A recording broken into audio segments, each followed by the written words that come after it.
Welcome everyone to the very first episode of the How to Better English podcast. I'm Leo, and I'm sitting here with my brilliant co-host. How's your morning going, Maya? It's going fantastic. I'm Maya. I got my coffee, I got my notes, and I'm genuinely excited because today we aren't just talking about grammar rules or lists of verbs. We're talking about the why and the how of changing your life through language.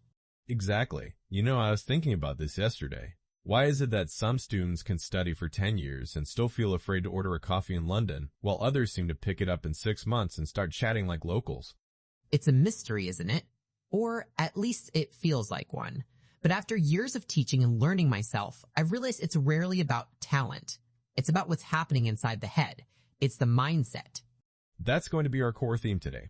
We're calling this episode the 1% rule. If you've ever felt like you're hitting a wall, or like your English has just stopped improving, this conversation is for you. And stick around until the end, because we have a special deep dive vocabulary segment where we'll take the most complex words we use today and break them down so you can use them in your own daily life.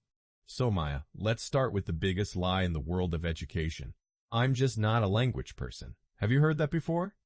Oh, 1,000 times. People say it like it's a DNA trait, like having blue eyes or being tall. They say, my brain just isn't wired for English. But did they not learn their first language? Right. Unless there's a specific medical condition, every human is wired for language. That's what we do. We communicate. The problem is that we compare our beginning to someone else's middle.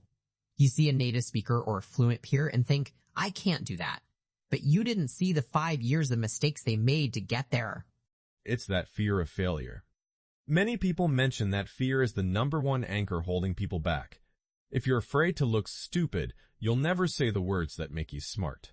I love that. You have to be willing to sound like a fool to eventually sound like a master. When I was learning a second language, I once told a waiter I was pregnant instead of embarrassed because the words sound similar in that language. Fast. Oh no. What did he do? He just blinked and asked if I wanted more bread. But that's the point. I survived. The world didn't end. And now I will never forget the difference between those two words. That mistake was my best teacher. So for our listeners, if you're waiting to be ready before you speak, you're going to be waiting forever. Confidence doesn't come before action. It's a result of action. Let's pivot to the mechanics of improvement. You mentioned the 1% rule earlier. Can you break that down for the listeners? Sure. It's a concept popularized by James Clear. Basically, if you improve your English by just 1% every single day, you don't just get 365% better by the end of the year. Because of compounding, you actually end up 37 times better. 37 times. That's a massive transformation. But how does an English learner improve by 1%? It sounds a bit abstract. It's simpler than people think. It's not about sitting down for 4 hours on a Sunday. That's actually less effective. 1% is learning one new phrasal verb while you brush your teeth. It's listening to one 5-minute podcast while you're on the bus.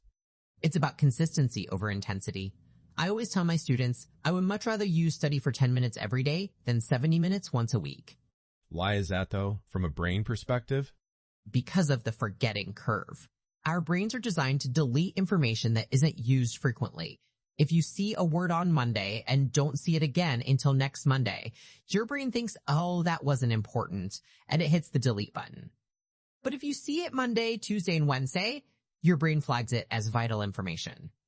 So, the 1% rule is really about keeping the English switch in your brain turned to the ON position. Exactly, and that leads us to habits. Most people try to change their results like, I want to pass the TOEFL exam, but they don't change their systems. You do not rise to the level of your goals. You fall to the level of your systems. If your system is just, I'll study when I feel motivated, you're in trouble. Because motivation is a feeling, and feelings are fickle.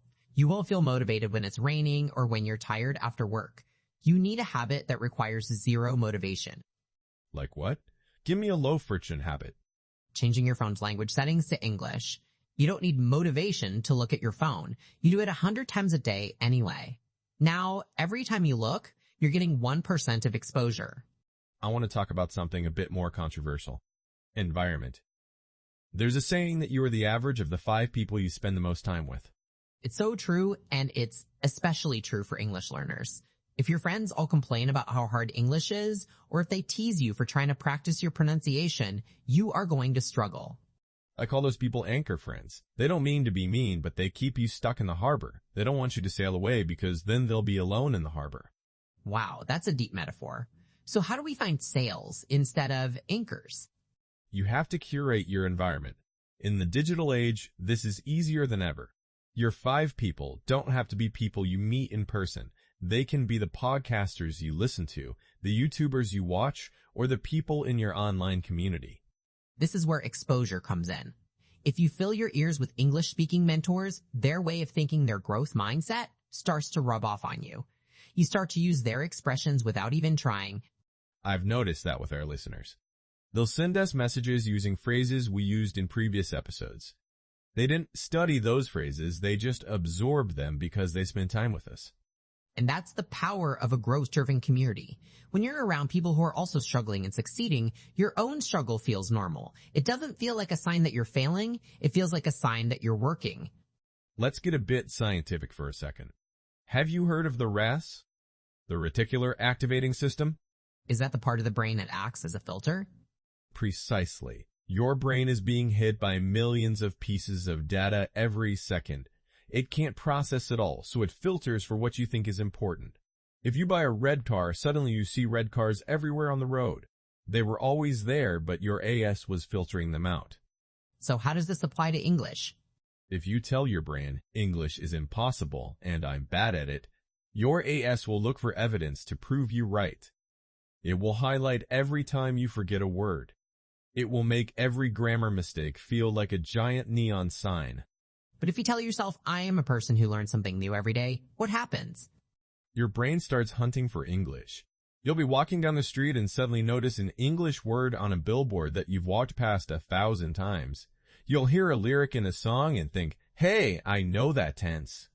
You're essentially programming your brain to work for you while you sleep. It's like setting a search engine to run in the background. It's why visualization is so powerful. If you visualize yourself successfully giving a presentation in English, you're training your RAS to recognize the tools you need to make that vision a reality. We have to address the intermediate plateau. That's the point where you aren't a beginner anymore. You can survive, but you don't feel like you're getting better. It's the most dangerous place for a learner. It's where most people quit. They think, well, I can get my point across, so why keep pushing? Or they feel like they're studying, but nothing is sticking. The reason for the plateau is usually that the 1% rule has become too easy. You've mastered your current routine. To break the plateau, you have to introduce desirable difficulty. Desirable difficulty. I like that. It sounds like a workout. It is. If you only lift 1 kilogram weights, your muscles will never grow. You have to lift 2 kilograms, then 5 kilograms. If you always watch English movies with subtitles in your native language, you're lifting 1 kilograms. Turn the subtitles to English. That's 5 kilograms. Turn the subtitles to English. That's 20 kilograms. It feels uncomfortable though. People hate that feeling of not understanding 100% of what's happening. But that uncomfortable feeling is literally the feeling of your brain forming new neural pathways. If you understand 100% of a podcast, you aren't learning. You're just reviewing. You should aim for about 70-80% understanding. That 20% gap is where the magic happens. Let's take it a step further. Something I rarely see discussed is the emotional intelligence of a language. It's not just about the words, it's about the tone. Oh, that's huge. In English, we use softers all the time. If I want to disagree with you, I don't just say you're wrong. I might say, I see your point, but have you considered? Right. And for a learner, if they don't know those softeners, they can sound rude without meaning to be.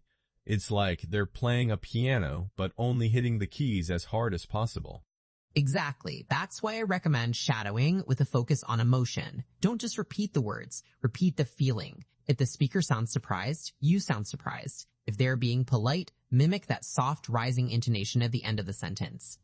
This is the bridge between speaking English and connecting in English. People don't remember your grammar, they remember how you made them feel. And if you're worried about your accent, remember, an accent is just a sign that you speak another language. It's a badge of honor. As long as you are clear and your tone is appropriate, your accent is part of your identity. I love that. Your accent is a badge of honor. That should be on a t-shirt. I get asked a lot about the balance between listening and speaking. Should I listen for 3 hours or speak for 1? What's your take? I think of it like breathing. Input, listening and reading, is inhaling. Output, speaking and writing, is exhaling. If you only inhale, you'll explode. If you only inhale, you'll explode. If you only exhale, you'll pass out. You need both to live. Vas, that's a great way to put it. Most students are chronic inhalers. They consume content for years, but never try to produce it. And the reason is fear.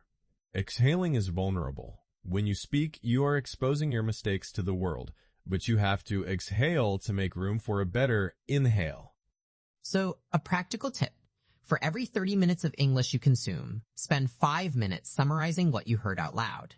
Even if you're alone in your room, talk to your wall. Describe the main point of the podcast. Or record yourself on your phone. Listen back to it.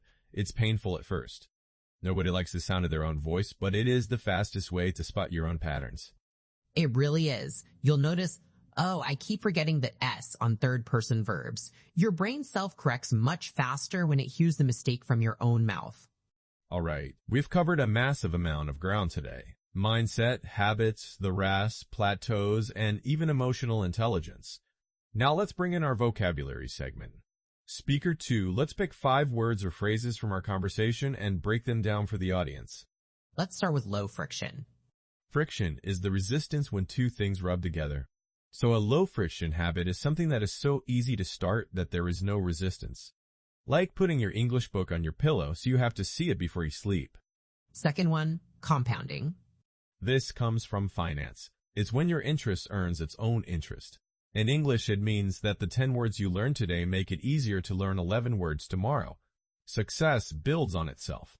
Third, curate. We talked about curating your environment. To curate means to select, organize, and look after items in a collection like a museum curator. You decide which exhibits, people, media, thoughts are allowed inside your life. Fourth, fickle. I said motivation is fickle. Fickle means changing frequently, especially regarding one's loyalties or interests. A fickle friend is someone who is only there when things are good. Motivation is a fickle friend. Discipline is a loyal friend. And finally, neural pathways. These are the physical paths in your brain. Think of them like paths in a forest. The more you walk a certain way, like practicing a specific sentence, the clearer and wider the path becomes until it's a highway. Before we wrap up, we always want to give our listeners a micro action. What's the challenge for this week? My challenge is the 5-minute audit. Today, look at your environment. Identify one anchor, something or someone that makes you feel bad about your English.